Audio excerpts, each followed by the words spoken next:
భర్త పెంచడం ఏంటంటే ప్రాణానికి ప్రాణంగా చూసుకుంటుంది. ఇందులో ఎలాంటి అనుమానం లేదు. ఏం రావుతే అవునా కదా? అయ్యో మాట్లాడి పెట్టి రావుతే నువ్వు భలేదాను రావుతే. అయినా ఇంత దూరం వచ్చిన తర్వాత కూడా ఈ మొహాటాలేటి?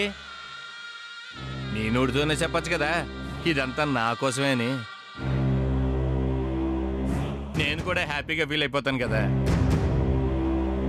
అయ్యో ఎంత చెప్పినా ఇంకా మౌనంగా ఉన్నావేటి? కొంప తీసి ఇది నా కోసం కాదా ఏంటి? కాదా?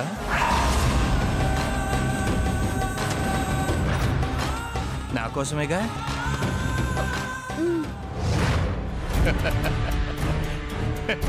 నాకు తెలిసి రావుతే, కాకపోతే జస్ట్ జోక్ చేశానంతే.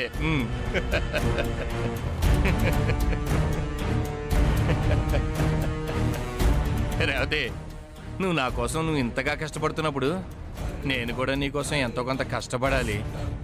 ఏదో ఒకటి చెయ్యాలి కదా. చేస్తాను.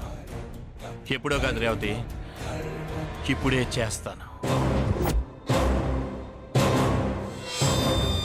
నీతో పాటుగా నేను కూడా ఉపవాసం ఉండి నువ్వు బాగుండాలని, సంతోషంగా ఉండాలని ఆ దేవుణ్ణి వేడుకుంటాను.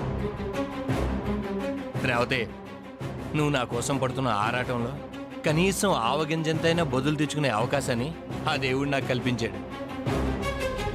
నేను నిజంగా చాలా అదృష్టవంతుడిని రేవతి, చాలా అదృష్టవంతుడిని. నువ్వు కాదయ్యా, నీలాంటి మంచి వ్యక్తిని భర్తగా పొందుతున్నందుకు మా బుజ్జమ్మ అదృష్టవంతురాలు. నీలాంటి గొప్ప వ్యక్తిని అల్లుడుగా పొందటం మా ఇంటి అదృష్టం. బాబు, ఇవాళ రేపు భార్యని భోజనం చేశావా అని అడిగే భర్తలు కూడా లేరు. అలాంటిది మా బుజ్జమ్మ ఉపవాసం ఉంటుందనగానే నువ్వు కూడా ఉపవాసం ఉంటానంటున్నావు. ఇంతకంటే ఇంకేం కావాలయ్యా?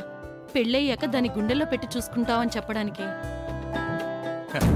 మరి చూసుకోవాలి కదా అత్తయ్య గారు. ఇంత మంచి వ్యక్తిని ఆ దేవుడు నాకు భారీగా ఇస్తున్నప్పుడు తనని గుండెల్లోనే పెట్టుకుని చూసుకోవాలి. లేకపోతే నాకంటే దురదృష్టవంతుడు మరొకడు ఉండడు. చూసుకుంటాను. తనని మాత్రమే కాదు, మిమ్మల్ని అందరినీ చూసుకుంటాను.